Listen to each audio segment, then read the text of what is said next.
समय जो संघर्ष है लोगों का वो फौरी है। अस्पतालों के बाहर खड़े होकर अगर आपको बेड नहीं मिल रहे हैं या फिर ऑक्सीजन के लिए हर तरफ त्राहिमाम है तो इसका समाधान कैसे मिलेगा? एक तरफ सरकारें अपनी तैयारी कर रही हैं, दूसरी तरफ आम आदमी इस समय अगर एकदम आपात स्थिति हो तो आपको क्या करना चाहिए? कोरोना होने की सूरत में ऑक्सीजन का लेवल आपका कैसा होना चाहिए? बहुत सारे सवाल आप सबके मन में उठ रहे होंगे। इस समय 4 खास मेहमान हमारे साथ जुड़ रहे हैं। Doctor Ashok Seth, chairman Fortis Escorts heart institute, doctor Arvind Kumar, chairman centre for chest surgery Medanta, doctor Rajesh Malhotra, chief of Covid facility AIIMS, और डॉक्टर सम्राट शाह जो कि इंटरनल मेडिसिन के एक्सपर्ट हैं मुंबई से। ये सब हमारे साथ जुड़ रहे हैं। बहुत स्वागत है डॉक्टर साहब आपका। सबसे पहले मैं उन जो लोग जिन चीज़ों का सामना कर रहे हैं उसके बारे में जानना चाहूंगी। एक तरफ होती हैं वो समस्याएं जो हर एक अस्पताल, चाहे निजी हो चाहे सरकारी हो, सबको इसका सामना करना पड़ रहा है कि ऑक्सीजन नहीं है। ऑक्सीजन है तो बेड्स नहीं है वहां पर कि वो मरीजों को जो उनके गेट्स के बाहर खड़े हैं उन्हें भर्ती करा सके। इसीलिए मैं आप सबसे पहले ये समझना चाहती हूं कि इस समय ये स्थिति इतनी मुश्किल, इतनी विकट क्यों नजर आ रही है डॉक्टर सेठ, कि एक एक सांस के लिए लोग तड़प रहे हैं। इस बार क्या स्ट्रेन ऐसा है कि वो हर एक व्यक्ति में इसी तरह के सिम्टम्स दिख रहे हैं? अस्पतालों के बाहर सिर्फ ऐसे मरीजों की लाइन लगी है जो बहुत ज्यादा गंभीर स्थिति में दिख रहे हैं? जी हाँ, आई थिंक इस बार तो हमें एक्सेप्ट करना पड़ेगा कि ये जो जिस हिसाब से मल्टीप्लाई किया है और 400% गुना केसेस पिछले 3 हफ्ते में ही हो चुके हैं, पूरा हेल्थ केयर सिस्टम ओवरवेल्म हो चुका है ना। हेल्थ केयर सिस्टम हम हमेशा समझते थे कि बेड्स और थोड़े वेंटिलेटर्स और ये, बट जिस तरह से नंबर ऑफ केसेस हैं उसी तरह से सिवियरिटी अभी भी वही है कि 10% लोग सीवियर होंगे, 5% हाई फ्लो ऑक्सीजन या वेंटिलेटर्स पर जाएंगे। बट एज एब्सोल्यूट नंबर्स आप देख ही रहे हो कि कितने नंबर्स बढ़ते जा रहे हैं, कितनी हमारी पॉजिटिविटी रेट है, और उसके हिसाब से हेल्थ केयर सिस्टम का इंफ्रास्ट्रक्चर ओवरवेल्म हो रहा है। और इंफ्रास्ट्रक्चर में यही आता है कि वेंटिलेटर्स, ऑक्सीजन, अच्छा ड्रग्स की बात हो रही थी, अब जब ऑक्सीजन की बात होती है तो रियली अब जो हम as a doctor as an emergency में बैठे हुए हैं या वार्ड्स में बैठे हुए हैं, हमें अनफॉर्चुनेटली 50 से 100 लोगों से रोज बात करनी पड़ती है। और हमें दहशत हो रही है क्योंकि हमें उसमें हमारे रिलेटिव्स होते हैं, फ्रेंड्स होते हैं, दूसरे पेशेंट्स होते हैं और उनकी ऑक्सीजन कम होती जा रही है, बट हम एडमिट नहीं कर पा रहे हैं। So it is an unprecedented situation. But हमने ये वेस्ट में देखा था और वो वेस्ट के विजुअल्स फर्स्ट वेव के हमें हमेशा दहशत करते थे, बट उनके सिस्टम में ओवरवेल्म जब होता है तो फिर भी एम्बुलेंसेस होती है। पेशेंट को एक अस्पताल से दूसरे अस्पताल भटकना नहीं पड़ता है, पेशेंट को खुद बेड नहीं ढूंढना पड़ता है, सिस्टम और गवर्नमेंट उनको बेड ढूंढ के देती है, या अगर वो एम्बुलेंसेज में भी तो हाई लेवल ऑफ केयर चलती रहती है। आपको याद होगा एक दृश्य जबकि 8 किलोमीटर लंबी लाइन एम्बुलेंसेज की थी अस्पताल में घुसने के लिए, बट उसमें हर पेशेंट को पूरी तरह से ऑक्सीजन और ट्रीटमेंट मिल रही थी। सो अनफॉर्चुनेटली हमारी सिचुएशन ये है कि इसमें पेशेंट्स को अनफॉर्चुनेटली जाने भी जा रही हैं, और वो जो दृश्य आप दिखाते हैं वो सही है क्योंकि हम as a doctor, as a front line worker उसको फील कर रहे हैं। वाकई डॉक्टर सेठ, मैं तो उन सारे डॉक्टर्स के जज्बे को सलाम कर रही हूँ। एक अस्पताल में मैं गई, वहां पर एक लेडी डॉक्टर थी, वो लगभग आंसू उनके थम नहीं रहे थे क्योंकि एक ऐसे पेशेंट को उन्हें घर जाने के लिए कहना, दूसरे अस्पताल के लिए कहना पड़ा था क्योंकि उनके अपने हॉस्पिटल में 2-2 व्यक्ति एक बेड पर हैं। LNJP कल मैं वहां पर थी और मैंने देखा कि जो नोडल ऑफिसर थे वो बाहर निकलकर गार्ड से कह रहे हैं कि सबको आने दो, चाहे स्ट्रेचर्स पर पड़े रहे, हम आकर बाहर देख लेंगे, लेकिन किसी को लौटने के लिए कैसे कहें? हर एक व्यक्ति उसी सिचुएशन में है। डॉक्टर अरविंद, मैं आपसे समझना चाहती हूं कि अगर कोई व्यक्ति ये समझना चाहता है कि क्या उसे हॉस्पिटलाइजेशन की जरूरत है, क्या वो उस स्थिति में पहुंच चुका है? एक ऑक्सीमीटर कई लोग अपने घर में लेकर रखते हैं जो फिंगर पर रखकर पता चल सकता है ऑक्सीजन का लेवल। क्या ऑक्सीजन के लेवल को देखकर यह समझना है कि अस्पताल का रुख करना है? कोई व्यक्ति कैसे समझे कि उसे हॉस्पिटल जाना अब जरूरी हो चुका है? जी श्वेता जी, पहले तो आपके दर्शकों को मेरा सादर नमस्कार। और डॉक्टर सेठ ने जो सेंटिमेंट्स एक्सप्रेस किए हैं, वाकई मैं उनको एको करता हूं। इस समय हम सब, एक टाइम था जो कुछ दिन पहले हम सब एक आक्रोश आ रहा था, बट आज एक बड़ी दयनीयता की स्थिति आ गई है। इतना हेल्पलेस फील कर रहे हैं, जैसा डॉक्टर सेठ ने कहा, हमारे अपने फ्रेंड्स, रिलेटिव सब लोग फोन कर रहे हैं और पूरी तरह से चाहते हुए भी हम किसी की मदद नहीं कर पा रहे हैं। सच में कभी कल्पना नहीं की थी कि कभी ऐसा भी दिन आएगा। आपने जो सवाल किया कि पहली बात सबसे फिर से मैं इको करूंगा कि नंबर 1 कृपया पैनिक, सिचुएशन खराब है लेकिन अगर हम पैनिक करेंगे तो और उसको आउट ऑफ कंट्रोल करेंगे। 90% लोग जिनको कोरोना का इन्फेक्शन, पहली बात तो मैं ये बोलूं कि इस समय आपको खांसी हो, जुकाम हो, बुखार हो, हेडेक हो रहा हो, बॉडी एक हो रहा हो, डायरिया हो रहा हो, बहुत आंखें लाल हो रही हो, कोई भी नया सिम्टम हो, आपका आरटीपीसीआर हुआ है या नहीं हुआ है, आप कृपया अपने को कोविड माने और अपने को आइसोलेट करें। श्वेता जी, ये बहुत इंपॉर्टेंट मैसेज है क्योंकि अगर आज की तारीख में लोग टेस्ट नहीं करा पा रहे हैं, टेस्ट की रिपोर्ट 3-4 दिन बाद आ रही है, तो लोग अभी भी घूम रहे हैं और उसी कारण से हमारे नंबर 3.5 लाख, हो सकता है मंडे तक ये 4 लाख क्रॉस कर जाए और इसी तरह से बढ़ते रहे तो आने वाले दिनों में बहुत भयानक स्थिति हो जाएगी। तो पहली बात, किसी को भी कोई सिम्टम डेवलप हो, आप अपने को आइसोलेट कर लें, कहीं ना कहीं से टेली कंसल्टेशन किसी डॉक्टर से करें और होम ट्रीटमेंट करें। 90% पेशेंट्स पैरासिटामोल, कुछ विटामिन, अच्छी डाइट, स्मोकिंग ना करें, ड्रिंकिंग ना करें, खाना खाते रहें, एडिक्वेट मात्रा में 2.5 से 3 लीटर फ्लूइड्स लेते रहें और रेस्ट करें और डीप ब्रीदिंग एक्सरसाइज करें। खूब गहरा सांस अंदर खींचे और खींच करके रोक लें, जितनी देर रोक सकते हैं रोक सकें इतना, और थोड़ा पॉजिटिव रहें। अगर आप टेंस होंगे तो आपके बॉडी में बैड हार्मोन्स रिलीज होंगे जो आपको मॉडरेट या सीवियर डिजीज की तरफ भेजेंगे। इतना मात्र करने से 90% लोग आराम से घर में मैनेज हो सकते हैं। ऑक्सीजन को मॉनिटर करते रहें, अगर ऑक्सीजन 94 से ऊपर है तो कोई चिंता की बात नहीं है, अगर आपका 94 से कम आता है तो जरूर आपको ऑक्सीजन की जरूरत है और उसकी तलाश शुरू करें। जी जी, लोगों के लिए ये चीज़ें स्पष्ट होना ज़रूरी है क्योंकि लोगों को समझ ही नहीं आ रहा है कि सिम्टम्स कौन से हैं कि अब इसके आगे बहुत क्रिटिकल स्थिति हो सकती है। लेकिन डॉक्टर राजेश मल्होत्रा, जो ऑक्सीमीटर के ज़रिए जो लोग देख रहे हैं अभी या ब्रेथलेसनेस महसूस कर रहे हैं, क्या 94 के नीचे जो हो जाए, पहुंच जाए, 90 तक पहुंच जाए तो उसे हॉस्पिटल का रुख करना चाहिए, या फिर पहले जो तरीके बता रहे हैं डॉक्टर अरविंद, उस तरह की चीजें इस्तेमाल हो सकती हैं, या फिर आप कहेंगे कि नहीं, ऐसा नहीं करना, खतरे से खेलना हो जाएगा? जी श्वेता जी, पहली बात तो ये है कि जो जानकारी डॉक्टर अरविंद ने दी और डॉक्टर सेठ ने दी बहुत ही महत्वपूर्ण और उपयोगी जानकारी है। लेकिन मैंने ये भी देखा है कि लोग जो है उसको अगर ठीक से नहीं लगाते हैं और उसके बाद एकदम पैनिक कर जाते हैं कि अरे 90 हो गया, 89 हो गया। तो एक बात तो मैं ये बता दूं कि अगर आपको बहुत जोर से खांसी आई या आपको नौसिया हो रहा है या आप हिल डुल रहे हैं तो कई बार उसमें कुछ जरा सी देर के लिए वो ऑक्सीजनेशन कम हो सकती है, जो नॉर्मली भी होती है जब हम दौड़ते हैं या कुछ करते हैं, उसको नापते नहीं।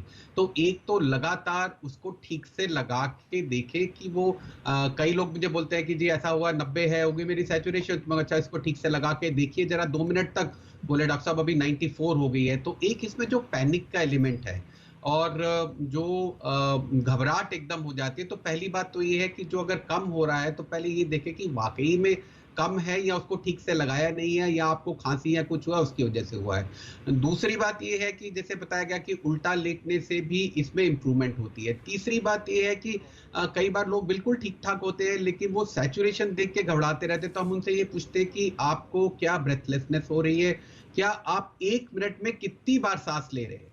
तो अगर आप 1 मिनट में 10, 12, 14, 16 बार सांस ले रहे हैं, अगर आपकी सांस की जो रेट है वो 24 बार प्रति मिनट से कम है, तो इसका मतलब आपकी जो बॉडी को ऐसी ऑक्सीजन की कमी महसूस नहीं हो रही है। तो ये भी हो सकता है कि आपने पल्स ऑक्सीमीटर ठीक से नहीं लगाया हो।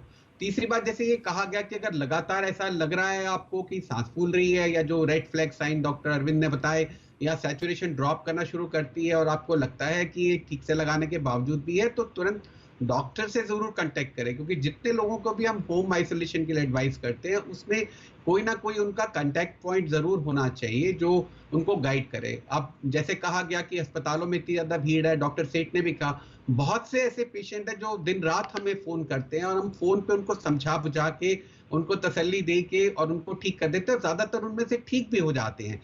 हमें ये भी देखना पड़ता है कि जो व्यक्ति कंप्लेंट कर रहा है उसकी कोमोबिडिटीज क्या है, उसकी आयु कितनी है, उसको डायबिटीज है कि नहीं, उसको हार्ट प्रॉब्लम हुई है कि नहीं। ये सब चीजें जो है, जो भी आपको टेली कंसल्टेशन से या आपको मदद कर रहा है घर पे ही रहने से, उसको ये सब निर्णय करने में सहायता करती है। तो सबसे पहली बात, जैसे कहा गया, डॉक्टर अरविंद ने भी कहा पैनिक, या डॉक्टर सेठ ने भी कहा पैनिक की बात नहीं है, अपने होशावास में रहें। अगर और जहां तक ये है, मैं आपको एक उदाहरण देना चाहूंगा। मेरे घर के पास में एक इंडस्ट्रियल एरिया है और आपने बहुत सारे व्हाट्सएप मैसेजेस देखे होंगे कि वहां पे वो ऑक्सीजन के सिलेंडर रिफिल कर रहे हैं। तो एक बहुत सारी ऐसी जगह है जो इंडस्ट्रियल एरियाज हैं जहां पे इंडस्ट्रियल ऑक्सीजन की यूनिट्स हैं, जो कि वो अपने फैक्ट्री के लिए ऑक्सीजन लोकली प्रोड्यूस करते हैं। तो ऐसे लोगों को भी आसपास जरा ध्यान रखिए, आपके घर के आसपास ऐसे लोग हैं जो ऐसे में आपको अगर जरूरत पड़े तो ऑक्सीजन से मदद कर सकते हैं। याद रखें, ऑक्सीजन हो या स्टीरॉयड हो या रेमडेसिविर दवाई हो, कोई भी दवाई हो, वो ठीक समय पे ही काम करती है। समय से पहले लेने से या अगर आपको उसकी आवश्यकता नहीं है तो उसको लेने से कोई लाभ नहीं है, और उनमें से कुछ से तो नुकसान भी हो सकता है। श्वेता जी। डॉक्टर सम्राट, अगर इन सारी चीजों को हम देखें अपने सामने, लोगों में कंफ्यूजन नेचुरली हो जाता है, और अपना कोई अगर बीमार होता है या ब्रेथलेस होता है तो उस समय लोग पैनिक करते हैं। लेकिन एक चीज जो आप सबकी बातों से सामने आ रही है वो ये कि पैनिक नहीं करना है इस समय, क्योंकि वाकई अगर व्यवस्था उस तरह से तैयार नहीं है, अगर ऑक्सीजन की कमी है, अगर अस्पतालों की कमी है, तो उस समय पैनिक करने से और स्थिति बदतर हो सकती है। पर हम आमतौर पर देखते हैं कि जब आरटीपीसीआर के टेस्ट नहीं भी आए होते हैं, 3 दिन तो खैर बड़े शहरों में, कई जगहों तो हफ्ते हफ्ते भर का इंतजार लोगों को हो जा रहा है और आरटीपीसीआर का टेस्ट समझ में नहीं आ रहा है कि कब तक आएगा। लोगों को लग रहा है कि सिम्टम है, पॉजिटिव है। वो कौन सी दवाएं हैं जो शुरू करनी चाहिए? क्या सचमुच में एक कोई यूनिवर्सल लिस्ट है जो सबके लिए है कि अगर आपको सिम्टम्स लग रहे हैं तो आप लेना शुरू कर दीजिए? जी, दर्शकों, आपके दर्शकों को मैं ये क्लियर कट बताना चाहूंगा कि सबसे पहले आप पेशेंट या उसके सिम्टम को ट्रीट कीजिए, आपको रिपोर्ट को ट्रीट नहीं करना है। अगर आपको आरटीपीसीआर पॉजिटिव हो या नेगेटिव हो, वो इंपॉर्टेंट नहीं है, पेशेंट के सिम्टम्स बहुत ज्यादा इंपॉर्टेंट है। जैसे मेरे कलीग ने बताया अभी आपको कि अगर आपको सिम्टम होता है तो सबसे पहले आप वो पेशेंट को आइसोलेट कीजिए। दूसरी बहुत ज्यादा इंपॉर्टेंट बात कि जैसे ही आपको समझ में आता है कि घर में कोरोना वायरस का पेशेंट है तो पैनिक बटन मत क्रिएट कीजिए। ऐसा नहीं है कि पहले दिन से ही पेशेंट सीवियर या क्रिटिकल स्टेज में पहुंच जाता है। वो पहुंचने के लिए इट्स अ ग्रेजुअल और a slow process, it gives you time मिलता है। ऐसा बहुत कम पेशेंट ऐसे रहते हैं जो पहले, दूसरे या तीसरे चौथे दिन में कॉम्प्लिकेशन में चले जाते हैं। और आपने ऑक्सीजन सैचुरेशन की बात की, आपने ऑक्सीजन की बात की, तो मैं दर्शकों को साफ रूप से ये बताना चाहूंगा कि एक सिंपल सा इंस्ट्रूमेंट, अपना थर्मोमीटर, ओरल थर्मोमीटर, वो हैंडी रखिए। दर 4 घंटे में आपका ओरल टेम्परेचर नापते रहिए। वो अगर टेम्परेचर आपका 100 या 100 के ऊपर रह रहा है और वो कंटिन्यूसली 5-6 दिन क्रॉस कर चुका है, तब जाके आपको आपकी अप्रोच चेंज करने की जरूरत है। फिर भी पैनिक होने की जरूरत नहीं है। 6-7वें दिन पे आप आपके डॉक्टर के नोटिस में लाइए कि हाँ सर, कि मेरा ऑक्सीजन अभी तक गिरा नहीं है लेकिन टेम्परेचर 7 दिन के ऊपर हो गया है। I am sure your doctor will change the approach. Steroids की जरूरत रहेगी तो स्टेरॉइड्स चालू करेंगे, अगर हॉस्पिटलाइजेशन की जरूरत रहेगी तो वो हॉस्पिटल के लिए बेड आपको ढूंढ के देंगे। ये बहुत ज्यादा इंपॉर्टेंट बात है कि एक ऑक्सीजन सैचुरेशन पे आप डिपेंड नहीं करेंगे, आपकी on the whole clinical complain, आपका ओरल टेम्परेचर, आपकी कंप्लेन ऑफ ब्रेथलेसनेस, उस पे भी बहुत ज्यादा इंपॉर्टेंस देना जरूरी है। और तीसरी और महत्वपूर्ण बात यह है कि आप खुद से डिसाइड मत कीजिए कि हमको ये हॉस्पिटल जाना है, नहीं डॉक्टर हमको प्राइवेट हॉस्पिटल में चाहिए, नहीं ये बेड नहीं मिल रहा है, हमको एक 5 स्टार रूम चाहिए जिसमें रहे। अभी ये समस्या इस तरह से है कि आपको जहां पे भी बेड मिली, जहां पे भी उपलब्धि मिली, मेडिकल फैसिलिटी जहां पे भी थोड़ा बहुत आपको उत्पन्न हुआ, तो उसको, वो अपॉर्चुनिटी को आप जाने मत दीजिए, उसको ग्रैब कीजिए, उसको पकड़ लीजिए। जी, संयम से काम लेना है और जैसे ही लगे कि सिम्टम्स हो गए हैं वैसे ही खुद को कम से कम घर के बाकी लोगों से अलग करके आइसोलेट कर लेना है। डॉक्टर से फ़ोन पर बात करके संपर्क किया जा सकता है, वर्चुअल भी आजकल लोग कंसल्टेंसी कर रहे हैं। एक छोटे से ब्रेक के लिए रुक रहे हैं। वेरिएंट ज़्यादा इन्फेक्शियस है ये तो समझ में आता है, डबल म्यूटेंट कहा जाता है, बहुत सुनने में ही खतरनाक लगने लगता है, लेकिन इसके साथ जब एयरबॉर्न शब्द जुड़ जाता है तो लोगों के मन में सवाल उठते हैं। एयरबॉर्न का मतलब क्या हम जहां पर बैठे हुए हैं वहां पर हवा में हो सकता है, या फिर इसका यह मतलब है कि जो व्यक्ति इन्फेक्टेड है उसके इर्द गिर्द की हवा? और जो हाई राइज में रहते हैं डॉक्टर सेठ, उन लोगों के मन में यह सवाल उठता है कि ऐसा तो नहीं कि बगल वाले फ्लैट में है तो हमारे फ्लैट पे असर उसका हो सकता है?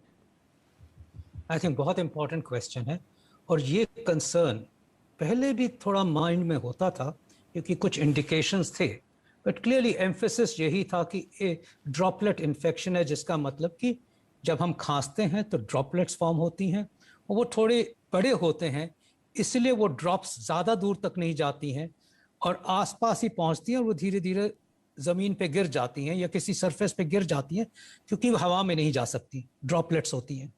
इसीलिए शुरुआत में और अब तक ये एम्फेसिस रहा है कि 6 गज की दूरी, और 6 गज का ये मतलब था कि अगर हम खांसते हैं तो ड्रॉपलेट्स 6 गज से ज़्यादा दूर नहीं जाती हैं, 1 मीटर पे दूर में ही सेटल हो जाती हैं। तो शायद अगर हम 6 फीट से ज़्यादा दूर रहें तो डायरेक्ट स्प्रे नहीं आएगा। मोर रिसेंटली, और ये पिछले 2-3 हफ्ते में ही साइंटिस्ट ने इसके ऊपर, तो काफ़ी रिसर्च चल रही थी मोड ऑफ ट्रांसमिशन वगैरह पे, जब ये देखा कि अगर होटल की किसी सेकंड रूम में भी कोई था और उसमें दूसरे में इफेक्ट हो गया, या जब देखा कि वो जो क्रूज शिप्स थे जिसमें कि किस तरह इन्फेक्शन पास ऑन हुआ, और कई ऐसे एक्सपेरिमेंट्स हुए और डायरेक्ट एविडेंस देखा गया, तो फिर ये सस्पिशन आई कि हाँ, ये एयरबॉर्न भी हो सकता है। और एयरबॉर्न का ये मतलब नहीं है कि आप बाहर जा रहे हैं और आपके घर के बाहर भी घूम रहा हो, नहीं। एयरबॉर्न का मतलब है कि ड्रॉप्स बहुत फाइन होती हैं, ये वायरस एयर में परसिस्ट कर सकता है कुछ देर तक, और स्पेशली ये मतलब ये है कि अगर आप क्लोज्ड डोर रूम्स में हो तो आपको और ख्याल रखना चाहिए, जहां पे जरूरी क्राउडिंग नहीं होनी चाहिए। सिर्फ यही नहीं है कि हम 6 फीट दूर बैठ गए और मास्क पहन के हमने बैठे हैं तो हम सोचे हैं कि अपने आप को हम सुरक्षित हैं, क्योंकि एयरबॉर्न का मतलब है कि अगर किसी ने खांस दिया और वो वायरस अगर सस्पेंडेड है तो एयर में कुछ देर तक, कुछ घंटों तक सस्पेंडेड रह सकता है। तो अगर आप क्लोज एटमॉस्फेयर में, जिसमें वेंटिलेशन नहीं है, जिसमें एग्जॉस्ट नहीं है, जिसमें ट्रू एंड ट्रू वेंटिलेशन नहीं है, या भीड़ है, तो कोई खांसे भी ना तभी भी हवा में हो सकता है। इसका ये मतलब हुआ कि हमें प्रिकॉशंस तो अब और लेनी है। जो हम कहते हैं ना कि डबल मास्किंग, आपने सुना होगा, और मैं अक्सर कहता हूं लोगों से कि ये सिचुएशन है कि आपके मास्क, आप तो अपने आप को प्रोटेक्ट करें कि कोई खांसे उसकी स्प्रे ऊपर ना आए, बट हम इसलिए कहते हैं कि डबल मास्किंग कि आपका जो मास्क है, फर्स्टली अगर N95 है तो पूरा सील होना चाहिए, एब्सोल्युटली सील अराउंड, कि जब आप सांस लेते हो तो उसके थ्रू आए सांस, उसके चारों तरफ से ना आए। अब ज्यादातर लोग कपड़े का मास्क पहनते हैं, और कपड़े का मास्क तो हमें 40 to 50% ही सेफ्टी प्रोवाइड करता है।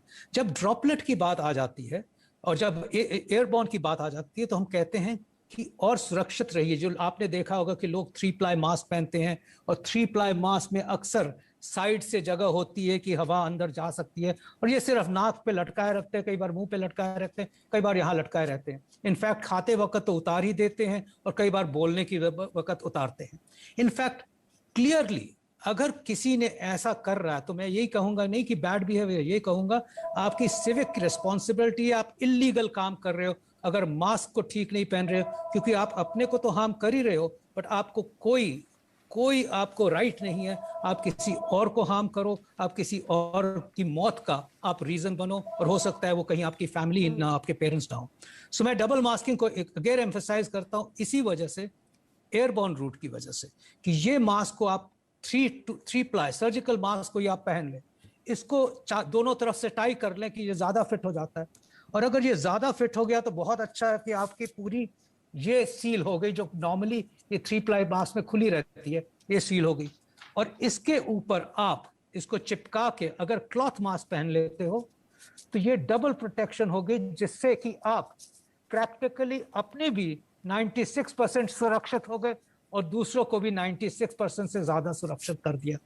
पर ये बहुत इंपॉर्टेंट इसलिए हो गया है कि अब हम वेरिएंट को देख रहे हैं जो बहुत ज्यादा इन्फेक्टिव है फर्स्टली, और दूसरी एयरबॉर्न मेथडोलॉजी ऑफ ट्रांसमिशन एक रियलिटी आ गई है हमारे माइंड में। इसीलिए हम कहते हैं कि अब क्लोज स्पेसेस में ना जाओ। जब अगर कहीं ट्रैवल जरूरी है, आपका ट्रैवल करना आपकी काम की वजह से या आपकी जिंदगी की वजह से, तो आप अगर ट्रैवल कर रहे हो तो क्लोज स्पेसेस में ऐसी मास्क पहनो, काम की जगह पे डबल मास्क पहनो, और क्लियरली उसी जगह पे जाओ जहां पे कि ओपन वेंटिलेशन सिस्टम हो, जिसमें कि हवा एक तरफ से दूसरी तरफ चलती है, और ऐसी जगह पे ज्यादा न रहो। जी डॉक्टर अरविंद कुमार, चेस्ट के इन्फेक्शंस जब होते हैं तो बीमारी चाहे जो भी हो, अमूमन सिम्टम्स एक से देखने के लिए मिलते हैं। इस समय जो ये डबल म्यूटेंट या फिर ये जो नया बंगाल वेरिएंट आया है, ट्रिपल म्यूटेंट जिसे कह रहे हैं, क्या सिम्टम्स सेम है जैसे पहली लहर में था, या फिर कुछ ऑर्डर ऑफ सिम्टम्स? लोग कैसे समझें कि ये कुछ अलग है, या फिर आपको लगता है कि उसे समझने की आवश्यकता नहीं है? अगर कोई भी इन्फेक्शन है तो उसका ट्रीटमेंट जैसा कि कहा था आपने कि कोरोना समझ के करें। और एक और चीज कि डबल मास्किंग से हम नाक और मुंह तो ढक रहे हैं, लेकिन क्या हमें आंखों का भी प्रोटेक्शन जरूरी है? क्या वो जो ग्लासेस होते हैं या फिर जो फेस शील्ड है वो भी उतना ही जरूरी है अभी? जी, मैं पहले सिम्टम्स का बता दूं कि जो पिछले साल वेरिएंट था उसमें एक तो उसकी इन्फेक्टिविटी इस बार के वेरिएंट से कहीं कम थी। पिछले साल आपने नोट किया होगा कि फीवर यूजुअली 5 दिन के आसपास रहता था, और जो डायरिया वगैरह के सिम्टम्स थे इतने ज्यादा थे, लेकिन इतने ज्यादा नहीं थे, और बच्चों को बहुत कम इन्वॉल्व किया था। ज्यादा इन्वॉल्वमेंट हमारी 49 प्लस पॉपुलेशन में हुआ था। इस साल जो सबसे बड़ा डिफरेंस है कि एक तो इन्फेक्टिविटी बहुत ज्यादा है। पिछले साल कई एग्जाम्पल्स थे जहां फैमिली में एक मेंबर को हुआ, उसने अपने को आइसोलेट किया, एक ही घर में रहते हुए बाकी मेंबर्स बच गए, उनको नहीं हुआ। इस बार कहीं भी किसी भी फ्रेंड का, कहीं किसी का फोन आता है, एक मेंबर इन्फेक्ट होता है, और 2-3 दिन के अंदर उस घर में, उस फ्लोर पे या आसपास के फ्लोरों में रहने वाले पूरे खानदान 15-15, 20-20 लोग एक साथ हो रहे हैं। तो पहला difference, it is highly infectious. जहां तक डेथ का सवाल है, इंग्लैंड से जो ब्रिटिश वेरिएंट का डेटा आया था उसमें उन्होंने ये कहा कि ये काली हाईली इन्फेक्शियस नहीं है, इसकी मोर्टेलिटी भी ज्यादा है पिछले वाले वेरिएंट से। हमारे यहां से भी मुझे लगता है जो ट्रेंड, अभी हार्ड डेटा नहीं है, जो ट्रेंड इमर्ज हो रहा है, मुझे लग रहा है मोर्टेलिटी भी ज्यादा है। लेकिन जो हम डेथ्स इतनी ज्यादा इस बार देख रहे हैं, ये इस वजह से है कि हमारा जो डिनोमिनेटर है, जो नंबर ऑफ केसेस हैं, वो बहुत ज्यादा है। इस साल बच्चों का बहुत इन्वॉल्वमेंट हो रहा है।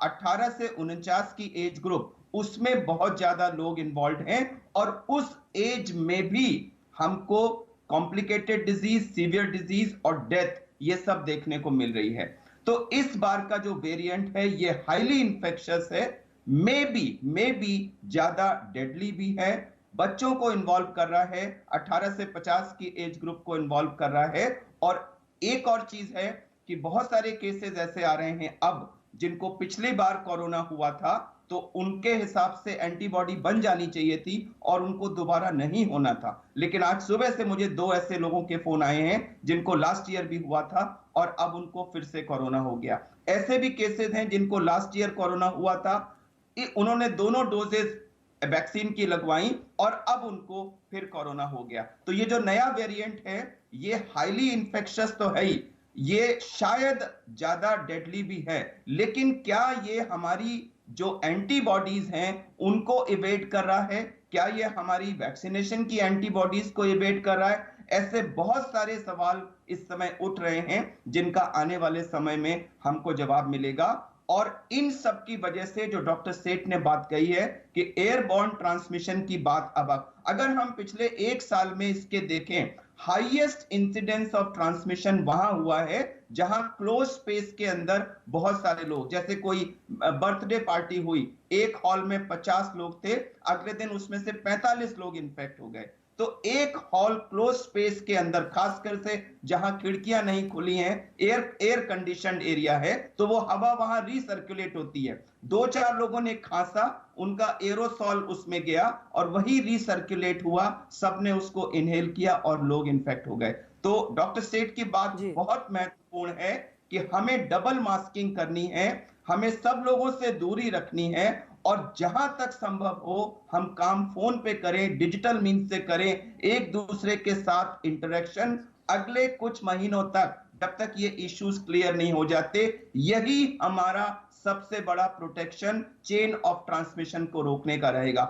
इस समय देश की सबसे बड़ी जरूरत है चेन ऑफ ट्रांसमिशन को रोकने की। श्वेता जी, अगर ये 3.5 लाख का नंबर कल 3.25 लाख हुआ, मंडे तक 4 लाख हुआ और उससे ज्यादा बढ़ा, तो आने वाले दिनों में स्थिति कितनी भयावह होगी हम इसकी कल्पना भी नहीं कर सकते, क्योंकि अस्पताल अब एक भी एक्स्ट्रा पेशेंट लेने की स्थिति में नहीं है। और हमसे कोई जानना है कि अस्पताल ओवरनाइट नहीं बनाए जा सकते।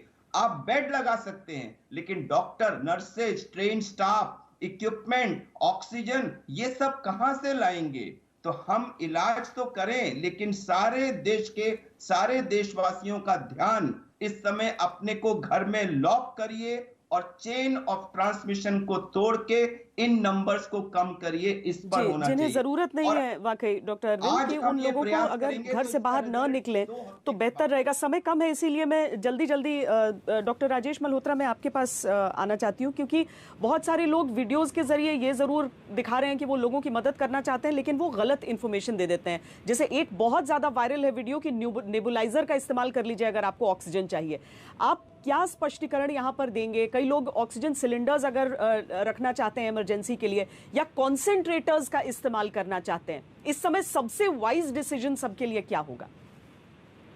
सबसे वाइज डिसीजन ये रहेगा श्वेता कि कुछ भी सेल्फ मेडिकेशन या सेल्फ ट्रीटमेंट ना करें।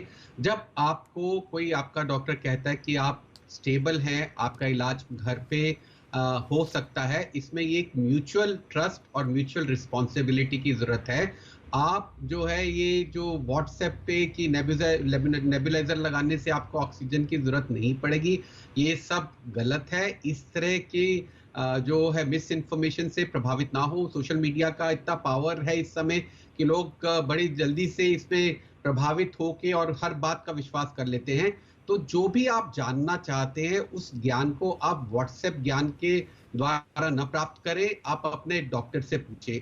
कुछ देर पहले मैंने अभी ये कहा था कि जितनी भी ट्रीटमेंट हैं, चाहे वो ऑक्सीजन है या वो रेमडेसिविर है या कोई भी दवाई है, वो उसका एक ठीक समय होता है उसको लेने का, जो आपके डॉक्टर डिसाइड करते हैं, जो आप नहीं डिसाइड कर सकते। तो ध्यान रखें कि आप जो भी जानना चाहते हैं, जो भी डॉक्टर आपको फॉलो करे टेलीकंसल्टेशन से, उनसे बात करें और इन चीजों पर ध्यान ना दें। इन चीजों से आपको बहुत बड़ा नुकसान हो सकता है, इनसे बच के रहें। डॉक्टर सम्राट शाह, क्या जो मल्टीविटामिन लोग ले रहे हैं या विटामिन सी का इंटेक कर रहे हैं या जिंक खाना चाह रहे हैं, वो सही है? इस समय इम्यूनिटी को बूस्ट करेगा?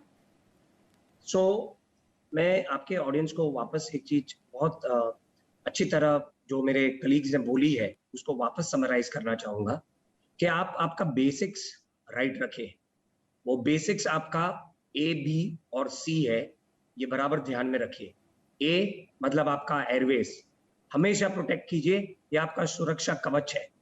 आप अब 80% से ज्यादा लोगों को मैंने देखा है कि वो लोग मास्क लगा दे, डबल मास्क भी लगा दे, लेकिन वो नाक के नीचे रखते हैं। उन्हें मालूम है कि ये गलत हो रहा है, फिर भी वो लोग रेक्टिफाई नहीं करते, क्योंकि ये हैबिट बन चुका है। You have to mask it up above your nostrils. That is the most important message. Second, B, bubble. मतलब आप जिस लोगों को गैदर कर रहे हैं या जिस लोगों को आप मिल रहे हैं, वो आप 100% आपको खातरी होनी चाहिए कि ये लोग आपके इमोशनली और वायरोलॉजिकली प्रोटेक्ट रखें। और C मतलब कॉन्ट्रैक्ट या कॉन्टैक्ट्स, जो आपके बबल में घूम रहे हैं, अगर उन्हें कोरोना वायरस होता है तो आप उनको इजीली कॉन्ट्रैक्ट ट्रेस कर सकते हैं। उसके अलावा जो आपने मुझे सवाल पूछा कि आप विटामिन लेना चाहिए, वापस से मैं वही दोहराना चाहूंगा कि हेल्दी न्यूट्रिशन और हाइड्रेशन ये दोनों बहुत ज्यादा मायने रखता है। हाँ जी, विटामिन्स का भी दौर चल रहा है, people are into nutrients, micronutrients and vitamin C और जिंक ने बताया हुआ है इन theories and statistics and papers के there is a possibility that it can stabilise your endothelial function, और जिससे आपको क्लॉट होने की जो संभावना है वो स्वाभाविक रूप से थोड़ी कम हो सकती है। तो उस हिसाब से आप विटामिन लीजिए, कोई नुकसान नहीं है, बट दैट डजंट मीन कि आप आपका हाइड्रेशन और न्यूट्रिशन कॉम्प्रोमाइज करें।